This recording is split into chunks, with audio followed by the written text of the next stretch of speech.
नमस्ते, मैं पल्लवी हूं और आप भारत एक नई सोच देख रहे हैं। महाराष्ट्र में 20 नवंबर को वोटिंग होनी है।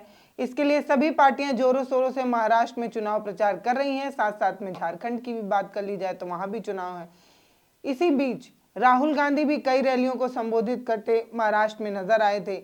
रोडों पर टहलते नजर आए थे, लोगों से मिलते नजर आए थे और अचानक से वो एक फेमस पोहे की दुकान में चले जाते हैं। जब वो दुकान में जाते हैं तो दुकानदार को खुद ही बड़ा आश्चर्य लगता है कि भाई साहब, इतना बड़ा नेता अचानक से सामने खड़ा है, अब क्या किया जाए। पहले तो घबराया हुआ दुकानदार होता है, लेकिन राहुल गांधी जब उनसे मिलते हैं तो इतने सहज तरीके से मिलते हैं कि दुकानदार बहुत नॉर्मल होता है।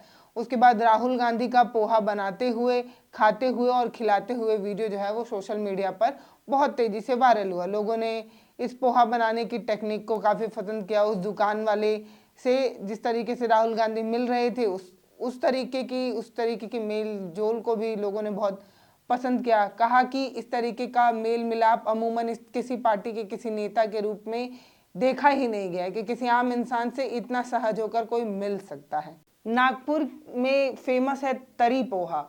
वही ये जो तरी पोहा है उसका लुफ्त उठाते राहुल गांधी नजर आए थे और कई युवाओं से वो बातचीत करते भी नजर आए थे। युवाओं से राहुल गांधी ने क्या बात की, उस बात का क्या मतलब निकलता है और किस तरीके से युवा को अपने पक्ष में खींचने के लिए राहुल गांधी अपने आप में बड़े सहज और कॉमन नजर आते हैं। मतलब आप सोचिए कि किसी भी सामान्य सी दुकान पर अचानक से कोई इतना बड़ा नेता पहुंच जाए तो दुकानदार की हालत तो ऐसे ही खराब हो जाएगी। लेकिन इसके बावजूद भी दुकानदार कितना सहज राहुल गांधी के साथ नजर आया था। जब वो पोहा बना रहे राहुल गांधी थे तब, और राहुल गांधी ने पोहा को खाया, उसे खूब इंजॉय भी किया और उसकी तारीफ में सोशल साइट एक्स पर पोस्ट करते हुए बताया भी कि पोहा काफ़ी स्वादिष्ट था। जितना पोहा स्वादिष्ट था उससे ज़्यादा स्वादिष्ट तो वहाँ के लोगों की बातचीत लगी। इस तरीके की चीज़ें वो पोस्ट करते हैं। तो राहुल गांधी का ये जो पोहा बनाते, खिलाते और खाते जो वीडियो है वो लोगों को काफ़ी पसंद आ रहा है। हम इस वीडियो में कुछ हिस्सा आपके साथ साझा भी करेंगे और ये भी दिखाएंगे कि कैसे राहुल गांधी उन युवाओं से बात कर रहे हैं, किसान के मुद्दे पर बात कर रहे हैं, बेरोजगारी, महंगाई के मुद्दे पर बात कर रहे हैं। और इस तरीके से कॉमन टेबल डिस्कशन किसी नेता और किसी आम इंसान के बीच कभी भी देखना संभव ही नहीं था और कभी इतना सामान्य हुआ ही नहीं था। लेकिन जब से राहुल गांधी इस तरीके से बड़े ही सहज सामान्य तरीके से लोगों से मिल आते हैं, एकदम सिंपल और सॉफ्ट नज़र आते हैं। इस तरीके का कैरेक्टर अपने यहाँ के नेताओं में नहीं रहा है। अमूमन चुनाव के समय में हमारे यहाँ होता है, एक बड़ी सी रैली होती है, एक बड़ा मंच लगता है, उसमें लाउड स्पीकर और स्पीकर लगाए जाते हैं और बड़े से मंच, सजे से मंच से एक कोई नेता बोलता है और प्रजा सुनती है। लेकिन ये वाले जो नेता का कैरेक्टर है राहुल गांधी, जो अभी अभी नए नए राहुल गांधी जो हमें नज़र आते हैं, वो ऐसे ही सामान्य बड़े सॉफ्ट, किसी से भी मिलते हैं तो वो वाली फीलिंग नहीं आती कि आप बहुत बड़े नेता से मिल रहे हैं। एक टेबल पर बैठकर वो पोहा खा भी रहे हैं और युवाओं से बातचीत भी कर रहे हैं। नागपुर के वर्धा रोड स्थित सामजी रामजी पोहे वाले की दुकान पर अचानक राहुल गांधी पहुंचे। उन्होंने पोहा बनाने की कला भी सीखी और युवाओं से किसान, संविधान, बेरोजगारी के मुद्दे पर बात भी की। 20 नवंबर को होने वाले चुनावों के बीच राहुल गांधी का ये वाला जो पैटर्न है वो लोगों को कितना पसंद आ रहा है, ये अपने आप में बड़ा दिलचस्प होगा जानना। क्योंकि युवाओं के साथ बैठकर इस तरीके का टेबल डिस्कशन जिस तरीके से राहुल गांधी ने किया है, ये कहा जाता है कि भारत जो है वो युवाओं का देश है और युवा जिस तरफ चलती है, जिस ओर जवानी चलती है उस ओर जमाना चलता है। तो अगर यूथ को अपनी ओर खींचने में राहुल गांधी आगे आते हैं, ऐसे भी ये माना जा रहा है कि यूथ जो है वो राहुल गांधी को काफ़ी पसंद कर रहा है। इसीलिए आजकल राहुल गांधी भी एक सफ़ेद टी शर्ट में यूथ को आकर्षित करने के लिए इस तरीके का ड्रेसअप बनाकर घूम रहे हैं। इस तरीके से लोग जो है वो इस तरीके का आकलन लगा रहे हैं। जो राजनीतिक विशेषज्ञ हैं, जो इस चीज़ों को समझते हैं, उनका भी यह मानना है कि युवा जो है वो कांग्रेस की तरफ ज़्यादा जो है अट्रैक्ट हो रहा है। इस तरीके की चीज़ें कही जा रही है। इसके उलट जब हम मोदी जी को देखते हैं तो उनमें जो है वो सीनियर लीडर के रूप में हमें वो नज़र आते हैं, एक सीनियरिटी उनमें नज़र आती है। लेकिन जब हम राहुल गांधी को देखते हैं, जिस तरीके से वो बहुत कॉमन होकर किसी ठेले वाले से मिल लेते हैं, किसी मोची से मिल लेते हैं, किसी कूली से मिल लेते हैं और इतना नॉर्मल और सॉफ्ट होकर बात करते हैं, ऐसा लगता है कि वो अपने आप को यूथ के बीच पॉपुलर करने के प्रयास में है।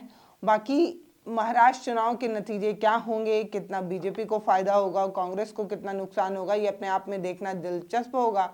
और तारीख भी अब आने ही वाली है और ये बताया जा रहा है कि चुनाव प्रचार भी थमने ही वाला है। बाकी राहुल गांधी ने युवाओं से क्या बातचीत की है, आइए सुनते हैं। के पोहे के बारे में पूछो ना। मैंने सुना कि आप बहुत अच्छा पोहा बनाते हो, तो मैंने कहा जाके मैं थोड़ी सपोर्ट करता हूँ। आप लोगों का ही सहयोग है जो हम यहाँ तक पहुँचे हैं। मुझे किस चीज से मतलब इरिटेशन आती है कि ये जो आप खा रहे हैं जी सर। ये इनकी सालों की तपस्या है, 34 साल। 34 साल, मगर इनको सपोर्ट बैंक कभी नहीं करे। मेरी थिंकिंग है जिसके पास हुनर है सपोर्ट उसको होनी चाहिए, तो इसलिए मैं यहाँ आया। सर मेरा बोलना था कि बात की जाए आज के टाइम पे, मैं जैसे कि देखा जाए इंस्टा वगैरह सब कुछ देखते रहता हूँ सर, ठीक है ना, जिसके अंदर में मैं बड़े बड़े इंस्टा क्या देखते हो? इंस्टाग्राम में रील्स वगैरह देखते रहता हूँ, तो ऐसे मतलब 21वीं सदी का नशा। जी तो आप यहाँ रेगुलरली आते हैं? Yes sir. काफी अच्छा है। और बताइए। तरी डाले तो और तेज होता है, वो तरी बोलते हैं उसको। मैं ज्यादा तेज नहीं खाता। सर आप यहाँ पे आए, आप इतना घूम रहे हो, आपको कैसा लगा? अच्छा लगा। जैसे हम आईटी में जॉब करते हैं, मोस्ट ऑफ द मेरे फ्रेंड्स, मेरे जो ब्रदर्स वगैरह भी हैं, they mostly prefer to stay outside. यानी ब्रेन ड्रेन हो रहा है, और आप कहीं ना कहीं हमारा भी माइंडसेट वही हो रहा है कि देश छोड़ के बाहर जाना चाहिए। What do you think why this brain drain is been happening in India? जो देश प्रोडक्शन नहीं करता है उसकी इकोनॉमिक स्ट्रेंथ हो ही नहीं सकती। रोजगार मैन्युफैक्चरिंग से आता है। यहाँ पे हमारी जो सबसे बड़ी जो कंपनीज हैं, ये ट्रेडिंग कंपनीज, अडानी की कंपनी है, पोर्ट्स हैं, एयरपोर्ट है, वो बनाता क्या बनाता है? कुछ नहीं बनाता। उसको गवर्नमेंट कॉन्ट्रैक्ट मिलता है, पैसे बनाता है। उसको धारावी की जमीन मिल रही है 1 लाख करोड़ रुपए की, अगर आपको मिल जाती आप भी काम निकाल लेते हैं। चुनाव के बीच कई रैलियों के बीच अपने बिजी शेड्यूल से अगर कोई नेता इस तरीके का टाइम निकालता है, किसी नॉर्मल से पोहे की दुकान पर बैठकर पोहा बनाता है, खाता है, खिलाता है और युवाओं से टेबल डिस्कशन करता है, तो अपने आप में बड़ा यूनिक लगता है।